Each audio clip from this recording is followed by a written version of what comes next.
China is also represented here, a powerful nation on which Russia now depends completely. If China truly wanted this war to stop, it could compel Moscow to end the invasion. Without China, Putin's Russia is nothing. Yet too often, China stays silent and distant instead of active for peace. Thank you, Mr. Secretary General, distinguished leaders, representatives of states and governments, and all those who still pay attention to the war of the United Nations. We must admit the world's attention to the UN is fading. The organization has less influence, and too often there is a lack of real decisions on fundamental issues. This is exactly what we need to speak about today, about the tools that sadly are not working now. But they will work, I'm sure. They will work if you are active, if we are active, because the main tool is in your hands.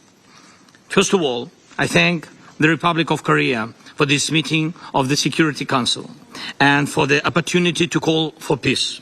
Today, there will be a clear call for peace in this Council. And here is one of the main distortions of our time. Whom must we call to peace, and on whom must we press to achieve it? One of the permanent members of this Council is doing everything to prolong the largest war in Europe since World War II. Russia does this with impunity, using its veto power, buying influence, and keeping peace on hold. The Russian representative is here, but of course not the one who makes the real decisions.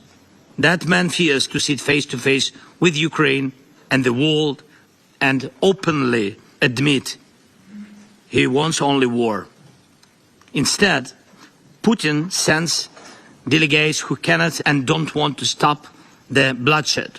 And when he appears abroad, in Beijing or somewhere else, it's only to buy more time for killing, pretending he seeks diplomacy. Putin only cares about using every meeting, every chance to keep the war going.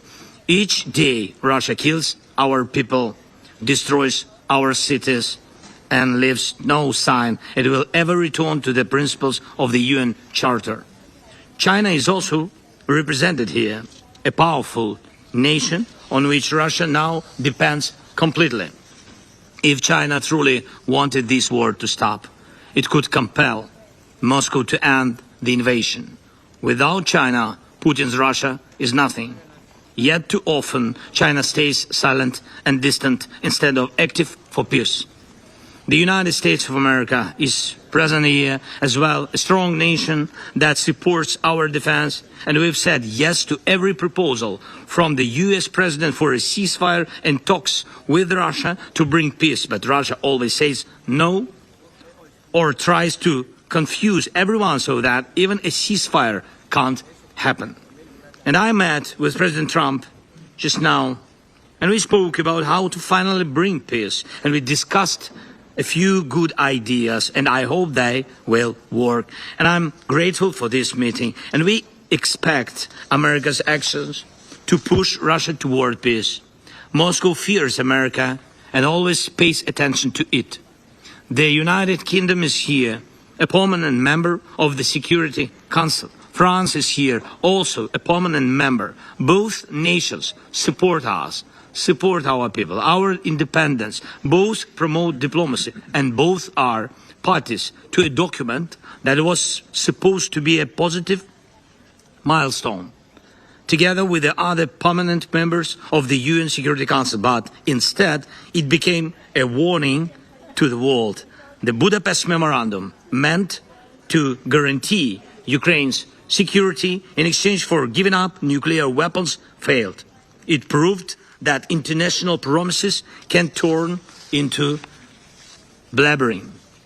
That is why today, with Britain, with France, and already with more than 30 nations in our coalition of willings, we are building a new security architecture. We count on the United States of America as a backstop. Real security guarantees must become the line Russia cannot cross again. Here is one example of how strength can stop war, if we could strengthen our skills with a joint system to shut down skies, with a short system to shut down Russian missiles and drones, it would force Russia to stop its attack from the sky. Because everything could be shut down, and so Putin would be forced to sit here or in another respectable venue and look for a truce on the ground. If there is no war in the sky, Russia can't keep fighting on the ground. I have talked about this with President Trump and with other leaders. Why do I say this now and here? Because you, the United States, China, Britain, France, the permanent members of the Security Council, represent the world's essential power, the power that must act when international law alone cannot. And no, not Russia. With this war, Russia has discredited itself. Even for those who do not yet criticize Putin openly, they still feel that Russia's presence brings no good. Excellencies, behind every international institution, there must be real strength to enforce decisions. This is true for the Security Council and for the UN as a whole. If you stand together for ending this war, even Russia will have to obey. And if some of you act while others delay, the war goes on. Ukraine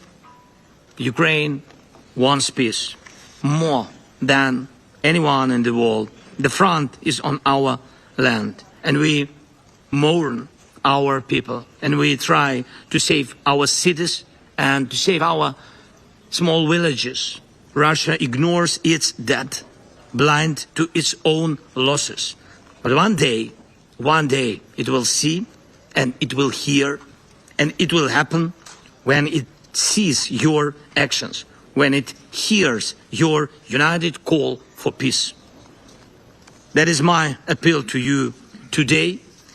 Be the force that act together, please, united lest to stop Russia's war. And we know how to guarantee security. What we need now is a strong push to force Russia toward peace. Thank you. Slava Ukraini. I thank His Excellency Mr. Zelensky for his briefing. I shall now make a statement in my capacity as Minister for Foreign Affairs of the Republic of Korea. Once again, I thank the Secretary General for his insightful briefing. I welcome the presence of President Zelensky in this meeting, and I also appreciate the participation of other countries in this important discussion.